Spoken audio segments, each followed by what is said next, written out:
തങ്ങളെ പരിശുദ്ധമായ ഹദറത്തിൽ മലക്കുൽ അമീൻ ജിബ്രീൽ അലൈഹിസ്സലാത്തു വസ്സലാം വന്ന് നരകത്തിന്റെ അദാബ് അറിയിക്കുന്ന ആയത്തോതി കേൾപ്പിക്കുമ്പോൾ ആ അദാബിന്റെ ഗൗരവം ചിന്തിച്ച് ഹബീബായ സ്വല്ലല്ലാഹു അലൈഹി വസല്ലം തങ്ങൾ മനസ്സ് പൊട്ടിയിട്ട് കണ്ണിൽ നിന്നിങ്ങനെ കണ്ണുനീരൊഴുകുമ്പോൾ മഹാന്മാരായ സിദ്ദീഖ് റളിയല്ലാഹു അൻഹു അടക്കമുള്ള ഉമർ ഇബ്നുൽ ഖത്താബ് റളിയല്ലാഹു അൻഹു അടക്കമുള്ള വലിയ വലിയ മഹാന്മാരൊക്കെ കുഞ്ഞു മക്കളെ പോലെ കരയുമ്പോൾ അപ്പോഴൊന്നും കാര്യമായ കരച്ചിൽ കാണാത്ത നിങ്ങൾ ഖബർ കാണുമ്പോൾ മാത്രം കരയുന്നതിലുള്ള രഹസ്യം എന്താണ്?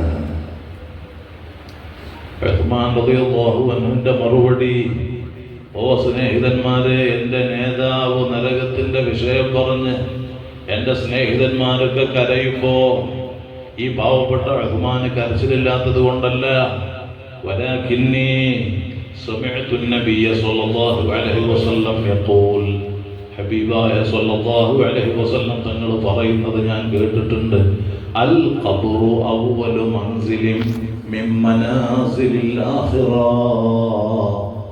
ഖബറാകുന്ന ആഖിറത്തിലെ വീട്ടിലെ ഏറ്റവും ആദ്യത്തെ വീട് അത് ഖബറാണ്.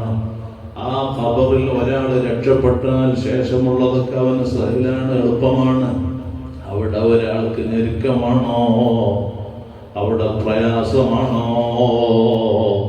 ശേഷമുള്ളത് വലിയ ഗൗരവമാണ്, വലിയ പ്രയാസകരമാണ്. ഈ പാവപ്പെട്ട ഉസ്മാന്റെ ശ്വാസമടങ്ങി ഖബറിലെത്തിയ അവസ്ഥ അറിയുന്നത് വരെ ഉസ്മാന് സമാധാനമില്ല. ആരാ പറഞ്ഞത്?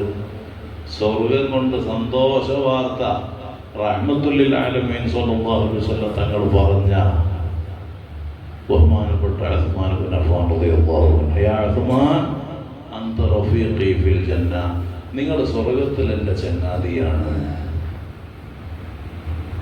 അവരൊക്കെ അങ്ങനെ ചിന്തിച്ചിട്ടുണ്ടെങ്കിൽ നമ്മുടെ അവസ്ഥ എന്താണ്? ദിവസം തെറ്റുകൾ ചിന്തിക്കുകയും കാണുകയും കേൾക്കുകയും അതുമായി ഇടപെടുകയും ഒക്കെ ചെയ്യുന്ന നമ്മുടെ അവസ്ഥ എന്താണ്? അല്ലാഹു കാത്തു രക്ഷിക്കട്ടെ. എന്നാൽ ആ ഖബറാകുന്ന ഇരുട്ടറയിൽ നിങ്ങൾക്ക് പ്രകാശം വേണോ? ഹബീബ് സല്ലല്ലാഹു അലൈഹി വസല്ലം നമ്മോട് പറയുന്നു, ഫഇന്ന സ്വലാത്ത അലയ്യ നൂറുൻ ഫിൽ ഖബ്രി, സ്വലാത്ത് ചൊല്ലുന്ന ആളുകൾക്ക് ആ സ്വലാത്ത് ഖബറിൽ വലിയ പ്രകാശമാണ്.